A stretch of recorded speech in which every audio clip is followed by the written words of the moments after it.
জাহিনগরে 3টি বিষয় বললেন, যে ও প্রথমত যে তার হলো যে একটা বিষয় বলেছিল, প্রথমত হলো যে এই একদম প্রাইমারি যখন আমরা তাকে এনেই যখন এই জিজ্ঞাসাবাদ করলাম, তখন সে হয়তো প্রেমের বিষয়টা সে এখানে বলেছিল, পরে সে চুরির বিষয় থেকে পরে হাইলাইট করেছে এখানে।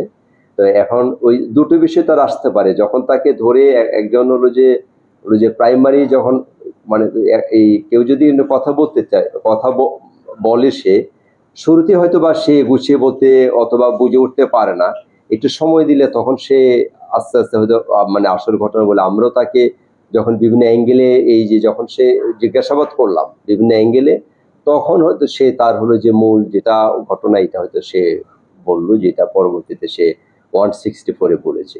এরকম একটা টার্ন করতে পারে, কারণ প্রাইমারি সময় যাওয়ার সাথে সাথে মানুষের এটা ম্যাচিউরড হয়।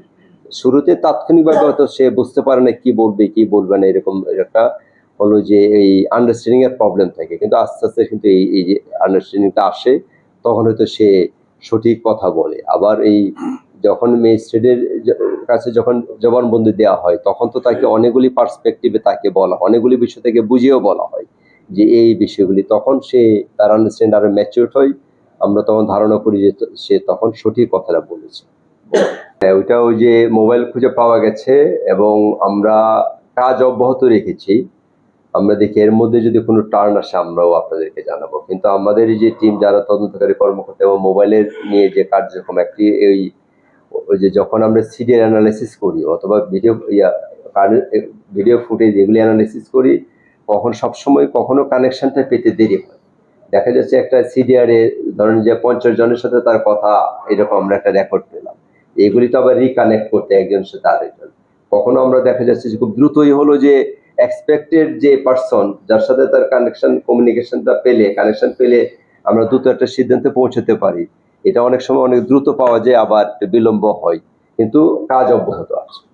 এই যে একটার পর একটা ঘটনা নাগরিকরা কিন্তু অনেক বেশি উদ্বিগ্ন, আপনারা তাদেরকে কি মেসেজ দিবেন? আমরা বললাম যে আমরা সচেষ্ট আছি, এবং এই যে দুটো ঘটনা যেটা ঘটলো সাম্প্রতিক সময়ে, অবশ্যই সেটা দুঃখজনক, কিন্তু আমরা সচেষ্ট আছি বলে আমরা খুব দ্রুত এই প্রধান সন্দিগ্ধকে আমরা ধরতে পেরেছি, এবং আমরা আশা করি যে এটা প্রতিহত করার জন্য আমাদের টিম কাজ করছে। তারপর আমরা আরো বেশি সজাগ থাকবো, আমাদের টিমকে আরো বেশি হলো যে এই মাঠ পর্যায়ে সংশ্লিষ্ট থেকে কাজ করার জন্য আমরা অবশ্যই বলবো। এটা যেহেতু প্রাইমারি পর্যায়ে, এই ক্লুটা আমরা এখনই তদন্তের সাথে আমরা এই ব্যাপারে এই আপাতত আর কথা বলবো না।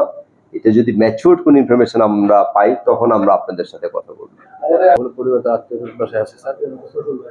আচ্ছা, এখন ওই যে ছুরিটা যেটা বললেন, ছুরিটাতে তো আমরা তো এখান থেকে একটা ফরেন্সিক করি, ছুরিটাতে যেহেতু রক্তের স্টেইন দাগ আছে, আমরা আপনাকে যেটা শুরুতে বললাম যে কোর্টে আমাদের আবেদন দেওয়া আছে, ওখানে হলো যে পারমিশন পেয়ে অনুমতি পেলে আমরা এটা নিয়ে হলো ফরেন্সিক করানোর জন্য আমরা হলো যে সিআইডিতে পাঠিয়ে দেব, তখন এই ব্যাপারে কনফার্ম হওয়া যাবে। আর হলো যে ওই যে আত্মীয় হলো যে ওইটা আমাদের নজরদারিতে আছে, কোথায় আছে মুভমেন্ট কোথায় আছে এটা আমাদের নজরদারিতে আমরা রাখছি। এখন ওই তাদের আত্মীয় স্বজন শ্বশুরবাড়ির দিকে আছে, এবং তথ্য আমাদের কাছে আছে। আচ্ছা, ঠিক আছে, আপনাকে ধন্যবাদ যে আপনি খুব একটা গুরুত্বপূর্ণ বিষয় বলেছেন, যেটা আমরা এলো যে এই পুলিশের দর্শনটাই আসলে এরকম যে মানুষের জনতাকে নিয়ে কাজ করতে হয়, এককভাবে কাজ করা যায় না, এবং যে সমাজে জনগণ এবং পুলিশের যত হলো যে যৌথভাবে কাজটা যত বেশি হলো যে এই সম্পৃক্ত জনগণের সাথে পুলিশ, সেখানকার আইন শৃঙ্খলার অবস্থা ও তত উন্নত।